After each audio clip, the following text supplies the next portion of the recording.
Land Use Act of Nigeria has no provision for ownership of land by persons who are not Nigerians, but there has been harrowing stories of violations by agro-food companies owned by foreigners and their breach of operational contracts ravaging various Nigerian communities. Many of these companies, according to a civil society organization, Friends of the Earth, FOE, operate with reckless abandon without considering the health implications or hazards they cause inhabitants of the affected communities. ABS Abuja Bureau, Equiachide, has details.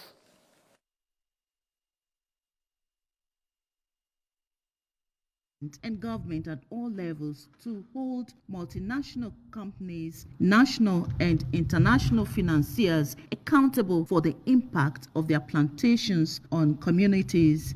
The group, led by the coordinator, Forest and Biodiversity Program of the organization, Rita Owaka, while speaking with newsmen on the sideline of their presentation to the ECOWAS Parliament in Abuja, noted that the soil of the host communities of these companies and their plantations are no longer useful for farming, as most of them have been polluted with agrochemicals. She counted the negative impacts of the expansion of industrial plantations to include deforestation, expulsion of communities, destruction of local food systems, pollution, land grabbing, violations of workers' rights, gender-based violence, intimidation, and harassment of environmental human rights defenders and women. So it has multi-level impacts. When a forest is cut down, it affects the medicinal needs of people who depend on that forest for survival.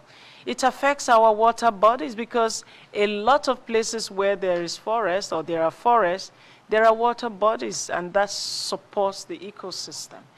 For the Sustainable Development Regional Program Officer from Liberia, Richard Sam, these companies are supposed to explain to the indigenous people what could be the positive or negative impact their investments can have on the community. Hence, they must seek approval from the local communities and comply with their laws. He said that the ECOWAS Parliament and the government can make existing and new laws more effective by promoting good governance and exhibiting strong political will. So we want to ensure that there is consent, especially those that these projects actually affect. Just imagine you are about to take 220,000 hectares of farmland from local communities without their consent.